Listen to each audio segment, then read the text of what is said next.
êtes sur Managerama TV, accompagné de Jean-Marie Bézard, psychosociologue, philosophe et dirigeant du cabinet Plénitude. Jean-Marie, bonjour. Vous avez une longue expérience dans l'accompagnement des entreprises, dans du changement, dans les mutations, restructuration. Dites-moi, comment accompagner les personnes pour mieux vivre tous ces changements dans les organisations? Pour bien accompagner les personnes, je crois que la première des règles d'or, c'est de déployer l'employabilité de ces personnes. C'est de leur dire la vérité, c'est-à-dire non, je ne peux pas vous garantir l'emploi à vie dans mon entreprise. Ça, c'est clair. Personne aujourd'hui n'est en capacité de le dire. Par contre, déployer l'employabilité de ces personnes, développer cette employabilité, oui, ça c'est un point extrêmement important. Deuxièmement, c'est développer les capacités de faire face des personnes. Développer, on dira aujourd'hui, leur capacité de résilience, leur capacité d'autoréparation face aux événements de la vie. Et enfin, troisièmement, c'est développer leur capacité de prendre du pouvoir sur eux-mêmes. Alors c'est vrai que ça suppose des modes d'organisation, des modes de management qui sont tout à fait spécifiques. Concrètement, que proposez-vous? Quand nous sommes confrontés à ce genre de situation dans une entreprise, nous avons coutume de proposer 4 entrées. Une entrée par l'organisation, une entrée par le management, une entrée par les ressources humaines et une entrée par la personne. L'entrée par l'organisation, c'est certes la mise à plat des organisations, mais c'est aussi la réflexion sur les différentes priorités qui sont à mettre en œuvre au sein de l'entreprise. C'est aussi peut-être la clarification des exigences contradictoires, parce qu'aucune entreprise n'est linéaire. Bien évidemment qu'elle est prise dans un faisceau de contradictions, encore faut-il pouvoir les analyser ensemble.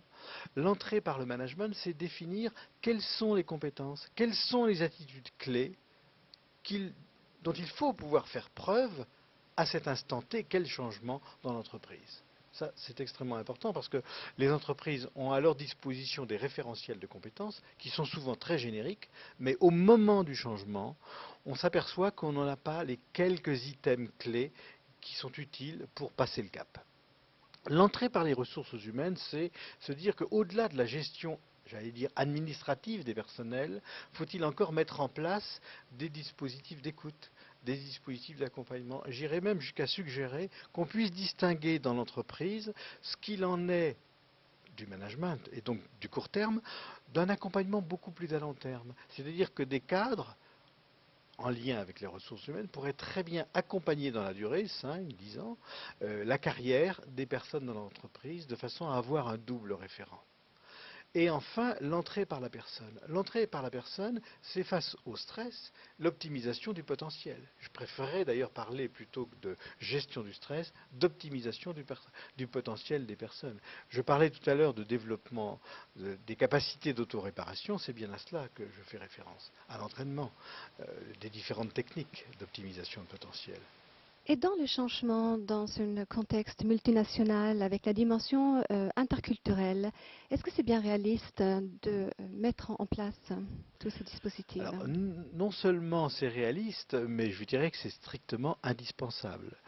Prenons l'exemple très connu de 2 sociétés aéronautiques en ce moment, Boeing et Airbus, qui confrontés justement à de multiples changements dans leur modèle d'organisation, dans leur modèle de management, sont bien évidemment en train de mettre en œuvre des dispositifs de cette nature. Parce que c'est impossible, justement avec cette dimension interculturelle, d'accompagner les personnes, d'accompagner les changements, sans prendre en compte ces différentes facettes. La dimension interculturelle, loin d'être un frein, c'est une difficulté.